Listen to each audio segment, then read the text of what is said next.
వి gold trusted gold buyers మీరు తాకట్టు పెట్టిన బంగారాన్ని విడిపించి ఈ రోజు ఉన్న మార్కెట్ ధరకు కొనబడును.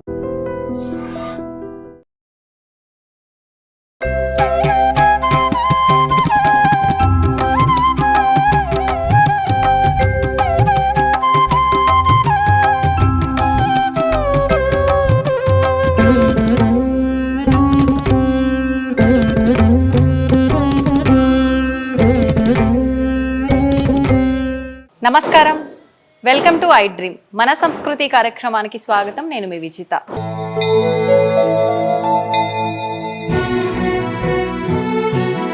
ప్రస్తుతం నేను ఉన్నాను విశాఖపట్నంలోని వెంకోజీపాలెం దగ్గర. ఇక్కడ శ్రీ కోదండరామ సహిత వైభవ వెంకటేశ్వర స్వామి ఆలయం అయితే ఉంది. ఇక్కడ స్వామివారి యొక్క గొప్పతనం ఏంటి అంటే, ప్రతి ఒక్కరము కూడా భగవంతుణ్ణి ఎందుకు ఆరాధిస్తామండి? చాలా వరకు కొంతమంది మనశ్శాంతి కోసం ఆరాధిస్తుంటారు, కొంతమంది కోరికల కోసం ఆరాధిస్తూ ఉంటారు, మరికొంతమంది మాకున్న ఇబ్బందులు తొలగిపోవాలని ఆరాధిస్తుంటారు. అయితే ప్రత్యేకించి ఇక్కడున్న స్వామివారి దగ్గర గనక ముడుపు కట్టి మనం అనుకున్న కోరిక కానీ సంకల్పం కానీ ఏదైనా ఉంటే చెప్పుకుంటే, అది ఆ ముడుపు మనం 7 వారాలు 8 వారాల పాటు ఆ ముడుపు యొక్క విశేషము, అది తీరేలోపే కోరికలు నెరవేరిన వాళ్ళు ఉన్నారు. అసలు నిజంగా ఆ ముడుపు విశిష్టత ఏంటి, ఈ ఆలయ విశిష్టత ఏంటో ఇక్కడ ఉన్న పురోహితులు రామ్ కిషోర్ ఆచార్యులు గారితో మాట్లాడి తెలుసుకునే ప్రయత్నం చేద్దాం. ఇంకెందుకండి ఆలస్యం, స్వామివారి దర్శనం చేసుకొని అనంతరం వారితో మాట్లాడి మరిన్ని విషయాలు తెలుసుకుందాం.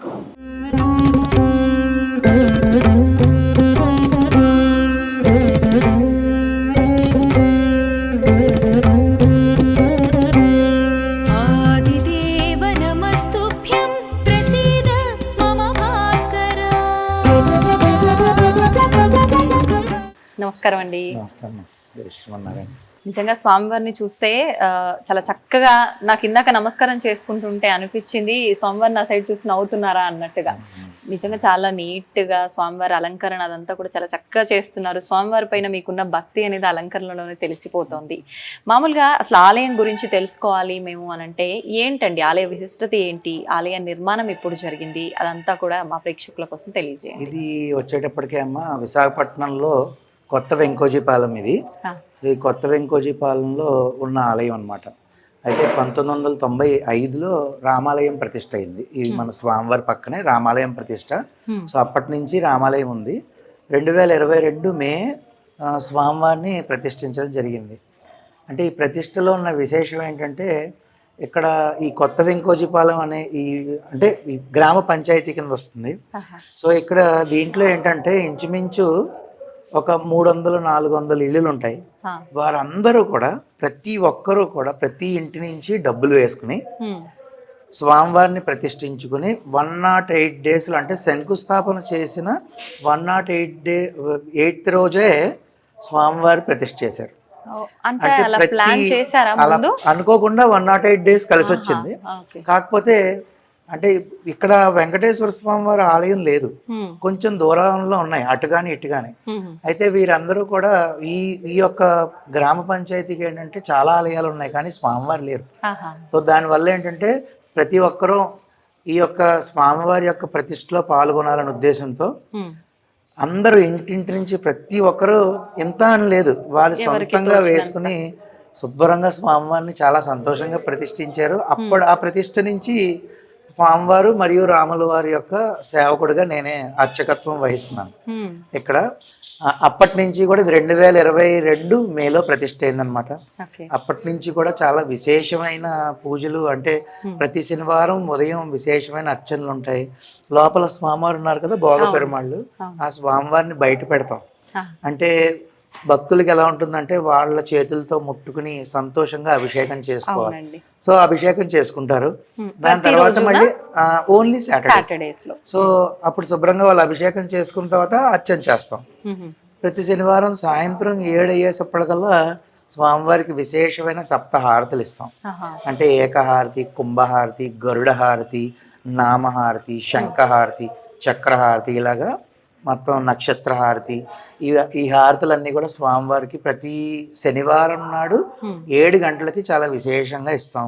అదొకటి చాలా అద్భుతం. అంటే వచ్చిన భక్తులు చూసి చాలా సంతోషిస్తారనమాట ఆ హారతుల్లో స్వామివారిని దర్శనం చూసి. ప్రతి శుద్ధ ఏకాదశికి లోపల మూర్తులు ఉన్నారు కదా, అవునండి, స్వామివారిని బయటకు వేయించేసి ఈ మండపంలో స్వామివారి కళ్యాణం చేస్తాం. ప్రతి ఏకాదశికి అంటే శుద్ధ ఏకాదశికి, పౌర్ణమి ముందు వస్తుంది కదా, నెలలో రెండు ఏకాదశి, అది పౌర్ణమి ముందు వచ్చేది శుద్ధ, ఆ తర్వాత అమావాస్యకు ముందు వచ్చేది బహుళ లేక కృష్ణ ఏకాదశి అంటారు కదా, అప్పుడు స్వామివారిని బయటకు వేయించేసి ప్రతి నెల కళ్యాణం ఆచరిస్తాం. అంతేకాకుండా ప్రతి మాసానికి వచ్చే పౌర్ణమి రోజు స్వామివారికి చాలా విశేషమైన అభిషేకం చేస్తాం. పౌర్ణమి రోజు ఏంటండి అభిషేకం? నవకలశ స్థపన తిరుమంజన మహోత్సవము అంటారు. అంటే 9 కలశలు ప్రతిష్ఠించి 9 కలశల్లోనూ అష్ట దిక్పాలకులందరినీ ఆహ్వానం చేసి ఒక్కొక్క కలశలో ఒక్కొక్క ద్రవ్యం, అంటే తూర్పున ఇంద్రుడు ఉన్నాడు అనుకోండి, అక్కడ వచ్చేటప్పటికి పాలు, తర్వాత ఆగ్నేయంలో అగ్నిదేవుడికి ఒక కలశ పెట్టి అందులో పెరుగు, ఇలాగా 8 కలశలు వేసి మధ్యలో స్వామివారిని బ్రహ్మదేవుడిని ఆ పెద్ద కలశలో పెట్టి ప్రధాన కలశతో ఒక్కొక్క కలశ తీసుకుని నవకలశ స్థపనం కదా, స్వామివారికి అభిషేకం చేస్తాం. ఇప్పుడు ఇది భక్తులు దాంట్లో భాగస్వామ్యం అయ్యే అవకాశం ఉంటుందా? ఎవరైనా వచ్చి, అంటే ఇక్కడ మేము 5 పంచామృతాలకి సరిపడా శుభ్రంగా ఒక గిన్నెలు ఏర్పాటు చేస్తాం, పెద్ద పెద్దది. మేము అంటే మన ఆలయం తరపు నుంచి 25 లీటర్ల పాలు, 25 లీటర్ల పెరుగు ఇలా ఇస్తారు. సో అవన్నీ రెడీ చేసుకున్నప్పుడు ఏ భక్తులైనా వచ్చి వారు కూడా వాళ్ళు తెచ్చిన ద్రవ్యాలు ఇందులో కలిపేయచ్చు. మాకు ఇచ్చినా మేమైనా అభిషేకం చేస్తాం. ఇలాగా ప్రతి పౌర్ణమికి స్వామివారికి అభిషేకము, ఆ తర్వాత మళ్ళీ విశేషమైన ఆరాధన. పచ్చకర్పూర నామం ఏదైతే ఉందో ఆ నామం ఆ రోజు ఉదయం తీస్తాం. పౌర్ణమి నాడు ఉదయం స్వామివారికి అంగవస్త్రాలు కడతాం కదా, అంటే ఈ పట్టు వస్త్రాలు తీసేసి అంగవస్త్రం కట్టినప్పుడు తీసేసి గంధం పెడతాం. ఆ తర్వాత అభిషేకము ఆరాధన అయిపోయాక మళ్ళీ ఫ్రెష్గా పచ్చకర్పూర నామం అనేది పెడతాం. అలా ప్రతి నెల కూడా జరుగుతూ ఉంటుంది. ఇలా విశేషమైన కార్యక్రమాలు.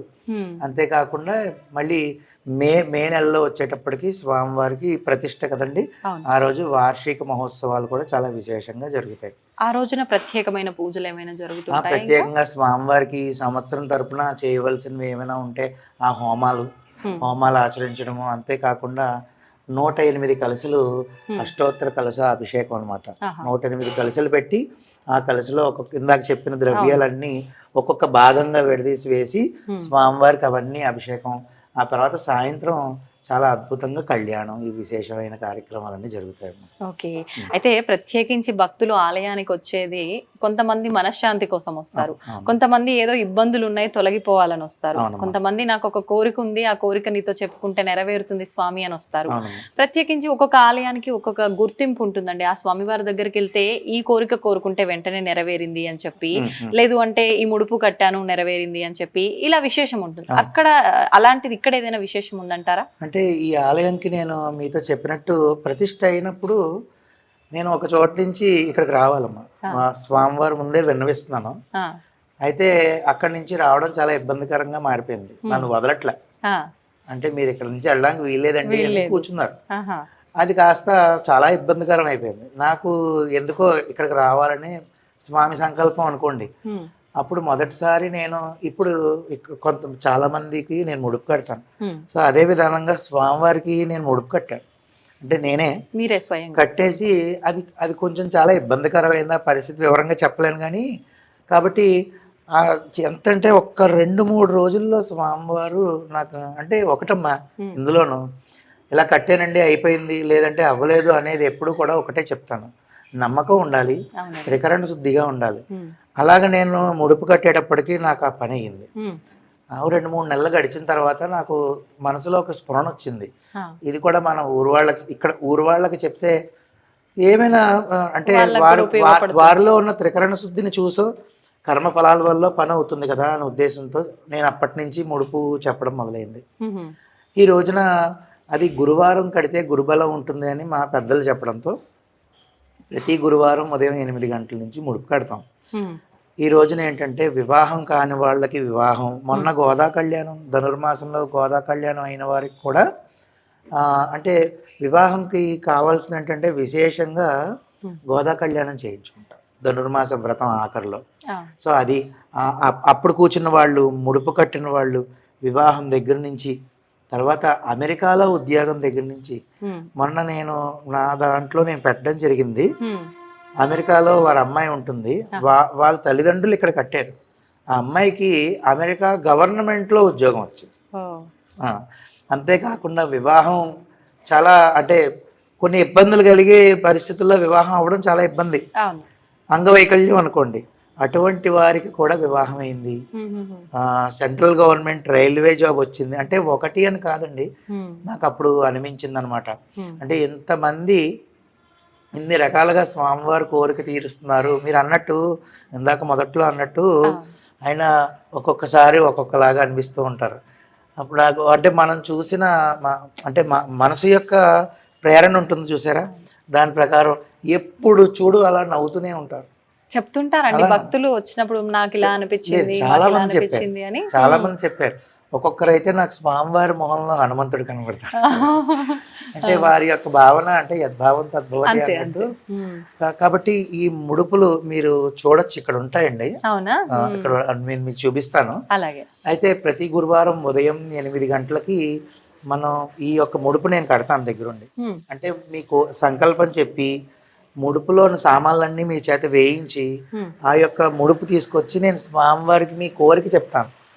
కోరిక గోత్రము పేరు చెప్పి మీ కోరిక స్వామివారికి విన్నవించి ఆయన పాదాల దగ్గర ముడుపు కట్టి భక్తులకి ఇస్తే వాళ్ళు ఏం చేస్తారంటే తల మీద పెట్టుకుని ఒక 7 ప్రదక్షిణాలు చేసి మళ్ళీ నాకు ఇస్తే అలా లోపల స్వామివారి దగ్గర అష్టోత్తర పూజ చేసి మంగళాశాసనాలు చేసి గర్భగుడిలో ఉంచుతాం.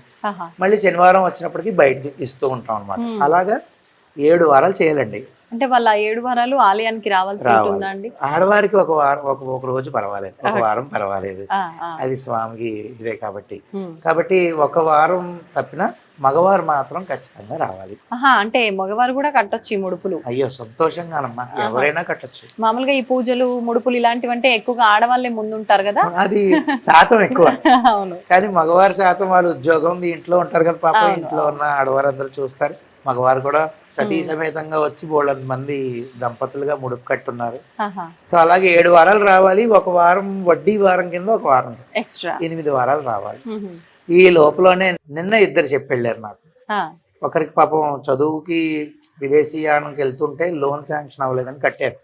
3 నెలలు అయింది కదా, 3 వారాలు అయింది కట్టి. నిన్న వచ్చి వారు చెప్తుంటే నాకు చాలా ఆనందం అనిపించింది. అంటే వాళ్ళు అనుకున్నది అయిపోయింది. అంటే లోన్ శాంక్షన్ కంప్లీట్ గా 8 వారాలు అవ్వకుండా అయ్యింది. అలాంటి వాళ్ళు చాలా మంది ఉన్నారు. అంతేకాకుండా నిన్నే ఒకళ్ళకి సమ్ ప్రెగ్నెన్సీకి డెలివరీకి ప్రాబ్లం అని డాక్టర్ గారు ముందే చెప్పారు. దానికోసం కట్టారు 7 వారాలండి. నిన్నటితో 7 వారాలు. ఆవిడ అసలు ఆనందానికి అసలు అవధులు లేవు. నేను ఇలాగా వచ్చిన వాళ్ళందరివి నాకు వీడియో తీయాలని ఉంటుంది.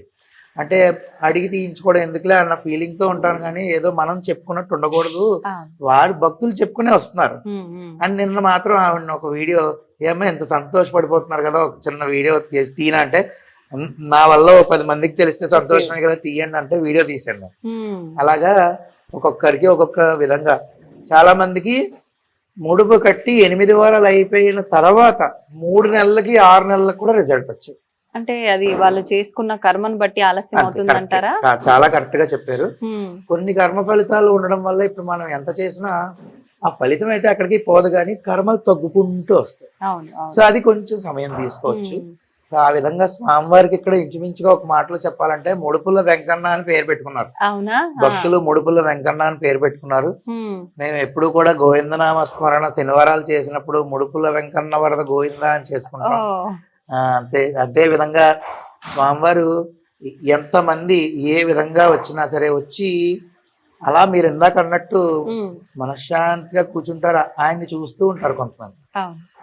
గోత్రం చెప్పండి అంటే కూర్చుంటాం, కంగారు లేదండి గురుగారు అంటారు తప్ప ఆయన చూస్తూ కూర్చునే అవకాశం ఇక్కడ కూర్చుంటారు. అలా చూస్తూ ఉంటారు. ఒక్కొక్కళ్ళు వచ్చి విపరీతమైన కళ్ళనీళ్ళతో బాధపడిపోతారు. నేనేం మాట్లాడను అంటే వాళ్ళు స్వామితో మాట్లాడుకుంటారు అనే దీంట్లో ఉంటాను. అలాగా అందరూ వింటారమ్మా. స్వామివారు మాత్రం అంటే నేను ఒకటి ఇక్కడ మన స్వామని కాదు, నేను నమ్మకంగా త్రికరణ శుద్ధిగా మనసా వాచ కర్మణ మనం ఏ విధమైన పూజ ఆచరించినా అది స్వామివారు అందుకుంటారు అనడంలో ఎటువంటి సందేహం లేదు. మనం సంశయాస్మ వినస్పతి అంటే ఒకవేళ మనం సందేహం పడ్డామా అది మనం నేను చెప్పలేను. అంటే ముందే అవుతుందో లేదో అనే ఒక సందేహంతో ఏ పని చేయకూడదు, నమ్మకం ఉండాలి. అందులో స్వామికి సంబంధించి మీ ఇష్టదైవం అవ్వనివ్వండి, నా ఇష్టదైవం స్వామివారు అవనండి, శివుడు అవనివ్వండి, ఎవరైనా కూడా మనం త్రికరణ శుద్ధిగా నమ్మి ఆచరిస్తే ఫలితం వచ్చి తీరుతుంది. నాకు ఎంతో మంది ఉన్నారు అలా. ఒక అర్చకుడిగా నిత్య స్వామి సేవ చేసుకునే వ్యక్తిగా స్వామి ముందే చెప్తున్నా, ఎంతో మంది ఉన్నారండి. ఇక్కడ ఈ 3 ఏళ్లలోనే ఎంతో మంది భక్తులు, నాకు ఎంతో ఆనందకరంగా ఉంది. అంటే భక్తుల్ని ఆ విధంగా చూడడము. ఏం కావాలండి మనకి? శ్రీకృష్ణ పరమాత్ముడు ఏమన్నాడంటే, నువ్వు నీ గురించి ఆలోచించుకునే కన్నా నువ్వు సమాజం గురించి ఆలోచిస్తే నీకు ఆటోమేటిక్ గా జరగవలసిన, నీకు రావాల్సినవన్నీ వస్తాయి అన్నాడు. అలాగా ఇది 10 మందికి తెలిసి 10 మంది కట్టారు, 5గురికి ఉపయోగపడినా మిగిలిన 5గురు అవ్వలేదని బాధపడక్కల్లా. వచ్చారండి ప్రతి శనివారం దూరాబారాలు, ఇక్కడి నుంచి ఎంతో దూరం, పెందుర్తి, శ్రీకాకుళం నుంచి వచ్చి కట్టారు, విజయనగరం నుంచి వచ్చి కట్టారు, ఆ తర్వాత ఆమదాల వలస అని అక్కడి నుంచి వచ్చి కట్టారు. ఇంకొంచెం బాగా దూరమైన వాళ్ళు నన్ను అడిగితే నాకు కట్టాలని ఉంది కానీ నేను రాలేను గురువుగారు అంటే, వాళ్ళ గోత్రం పేరు చెప్పి నేను కట్టాను. మరి ఇప్పుడు అలా వాళ్ళు రాలేకుండా మీరు కట్టినప్పుడు వాళ్ళు అక్కడ ఉండి నియమాలు పాటించాల్సి, నియమాలన్నీ వారు పాటిస్తే వారంతా నమ్మారు కదా మన స్వామిని, ఆ నమ్మకం వారికి కలగాలి, మంచి జరగాలని ప్రదక్షిణ నేను చేస్తాను. వారి ముడుపులు ఏవైతే ఉంటాయో అలా 3-4 ఉన్నారు. ఒంగోలు నుంచి ఒకళ్ళు అలా కట్టారు, బెంగళూరు, అమెరికా నుంచి ఒక 2 ఇలా ఉన్నారు. వారి కోసం మరి వాళ్ళ నమ్మకం ఇది అవ్వకూడదు కదండి. ఏముంది, వాళ్ళ పేరు చెప్పి నేను నాకు భక్తులు హడావుడి అయిపోయాక ఎప్పుడు ఖాళీ ఉంటానో చూసుకుంటాను. ఉదయాన్నో రాత్రి అని చెప్పలేను, సంతోషంగా ప్రదక్షిణాలు ఆచరించేస్తాను, చకచక ఆచరించి లోపల పెట్టేస్తాను. మరి వాళ్ళు స్వామిని నమ్మినందుకు నేను ప్రదక్షిణం చేస్తానని నన్ను నమ్మినందుకు నేను చెయ్యాలి. నిజంగా ఇది మీ మంచి మనసు అనుకోవాలండి. నిజంగా ఇప్పుడు ఇలాంటి ఒక మహిమ ఉండొచ్చు, ముడుపు ఉండొచ్చు, కానీ ఎవరికి వాళ్ళు వచ్చి చేసుకోవాలమ్మా అని చెప్పే వాళ్ళే ఉంటారు తప్ప వాళ్ళ తరఫున మీరు చేయడం అనేది నిజంగా చాలా తక్కువ మంది చేస్తారు. నిజంగా చాలా గొప్ప పని చేస్తున్నారు. స్వామివారి అనుగ్రహం అమ్మా, అందులో ఏముంది చెప్పండి. కానీ నాకు నేను ఇందాక అన్నట్టు 10 మందికి ఉపయోగపడితే చాలు. నేను అన్నాను చూసారా ఇందాక, ఒక 5గురికి పని అవ్వలేదని అనుకోండి, కానీ వారు కష్టపడడం దూరం నుంచి వచ్చి వాళ్ళు స్వామివారిని మోసి, ముడుపు మోసి 7 ప్రదక్షిణాలు చేసుకుని పూజ చేయించుకుని వెళ్ళిన ఫలితం స్వామివారు ఏమైనా ఊరుకునే వదులుతారండి? ఇప్పుడు స్వామివారు ఏమంటారు, ఒరే నువ్వు నా వైపు నువ్వు 1 అడుగేస్తే నేను ఈ వైపు 10 అడుగులు వేస్తానంటారు. అలాంటిది వచ్చి కలియుగంలో కలియుగంలో గోవింద అంటేనే మోక్షం, అరుణాచల అరుణాచల అరుణాచల అంటేనే మోక్షం, అంతే కదమ్మా పెద్దలు చెప్పిన మాట. అలాంటిది వచ్చి చేసింది ఫలితం వెంటనే రాకపోవచ్చు, కానీ వచ్చి తీరుతుంది, ఖచ్చితంగా వచ్చి తీరుతుంది. ఆ విధంగా భక్తులు ఇక్కడ ఎంతో మంది చాలా సంతోషంగా వచ్చి పూజలు ఆచరిస్తారమ్మా. సంతోషం అండి. నిజంగా స్వామివారి ఆ విశిష్టమైన లీలలు అవన్నీ చూస్తుంటే చాలా సంతోషంగా ఉంది నాకు.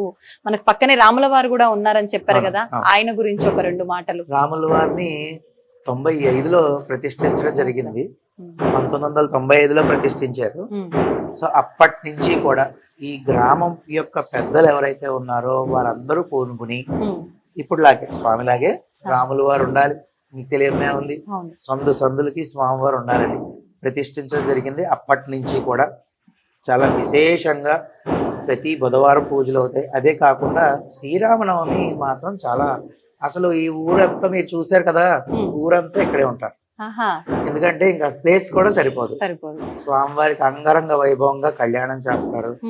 ఇక్కడ స్వామివారికి ఇప్పుడు ఏవేవైతే భోగాలు, ఉదయమే బాలభోగం అంటే మార్నింగ్ ఏదైతే భోగం స్వామివారికి పొంగలి ప్రసాదం పెడతామో బాలభోగం, తర్వాత మధ్యాహ్నం రాజభోగం, సాయంత్రం శయన భోగం, ఈ భోగాలు పూజలు ఏవైతే జరుగుతాయి అన్ని కూడా స్వామివారికి అదే విధంగా జరుగుతాయి. అయితే శ్రీ వెంకటేశ్వరుడు కలియుగ దైవం అవ్వడము, దాంతో పాటు ముడుపు గురించి అని చెప్పి ఆ స్వామివారు ముందుకు వచ్చేసారు. ఆయనకన్నా ముందు వచ్చింది ఆయనే, రాముల వారే. కాబట్టి అందరూ ఒకటే కదమ్మా, మీకు తెలియదు.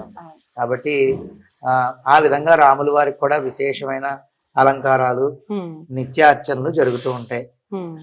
ఆయనకి కూడా మనం అయోధ్యలో శ్రీరాముల వారి యొక్క ప్రతిష్ట అయింది కదా, దానికి వచ్చినప్పుడు పాదుకలు అవి, వెండి పాదుకలు, బంగారం పాదుకలు అవి చేయించి తెచ్చారు. ఇక్కడ ఉన్నారు ఒక ఆయన, ఆయన ఇక్కడ పెట్టి మనం పూజలు చేసి, మొన్న బంగారు కోదండం కూడా మొన్న ఇక్కడ పెట్టి పూజ చేయించాం. అది చాలా అందరూ వచ్చి భక్తి శ్రద్ధలతో, ఈ ఊర్లో ఉన్న వాళ్ళే కాకుండా ఇప్పుడు ఏమైందంటే ఈ ముడుపులు నేను ఊరు వాళ్ళకి మాత్రమే చెప్పాను, కానీ అది నెమ్మది నెమ్మదిగా పెరిగి అందరూ చాలా మంది వస్తున్నారు. వచ్చి ముడుపులు కట్టుకోవడం, ఎంతో భక్తి శ్రద్ధలతో ఆచరిస్తాం మనం అనుకుంటున్నాం, కానీ చాలా మంది ఉన్నారమ్మా. ఎందుకంటే నేను చూస్తాం, కానీ ఈ భక్తుల దగ్గర కూడా కొన్ని కొన్ని తప్పులు ఉంటాయి. అవి కూడా మనం సమయం వచ్చినప్పుడు చెప్పుకుందాం. తప్పకుండా అండి, మీరు అడుగుదరు కానీ నేను చెప్తాను. అలాగే అలాగే అండి. నిజంగా చాలా సంతోషంగా ఉందండి నాకైతే. స్వామివారిని దర్శించుకున్న తర్వాత ఒక మంచి అనుభూతి కలిగిందనే చెప్పాలి. నిజంగా మీ మాటలు వింటుంటే అనిపిస్తోంది, చాలా మంది ఎంతో సమస్యలతో ఇబ్బంది పడే వాళ్ళు ఉన్నారు. అటువంటి వారి దాకా ఈ వీడియో వెళ్ళాలని చెప్పి, వాళ్ళకు కూడా మంచి జరగాలని చెప్పి ఆశిస్తున్నానండి. నిజంగా చక్కగా వివరించారు మాకు కూడా ఆలయ విశిష్టత గురించి, స్వామివారి వైభవం గురించి. స్వామివారి అనుగ్రహం, మీరు అంత దూరం నుంచి వచ్చి ప్రత్యేకంగా ఈ యొక్క స్వామివారి దర్శనం చేసుకోవాలి అని చెప్పి మీరు రావడం, ఎన్నో నెలల నుంచి వాస్తవానికి మనం అనుకున్నది, కానీ కుదరక, మీకు కుదరక, నాకు కుదరక, స్వామివారి అనుగ్రహం ఎప్పుడు రాసుంటే అప్పుడే ఈ రోజు రావాలని ఉంది. అంటే స్వామివారు మమ్మల్ని ఇక్కడికి పిలిపించాలనుకున్నారు, మిమ్మల్ని అక్కడికి మేము రమ్మన్నాం కానీ మీకు కుదరలేదు, మేమే రావాల్సి వచ్చింది. మాత్రం వాస్తవం. మీ అందరికీ కూడా స్వామివారి దర్శనం అయ్యిందని చాలా చాలా సంతోషం అమ్మా. ధన్యవాదాలండి.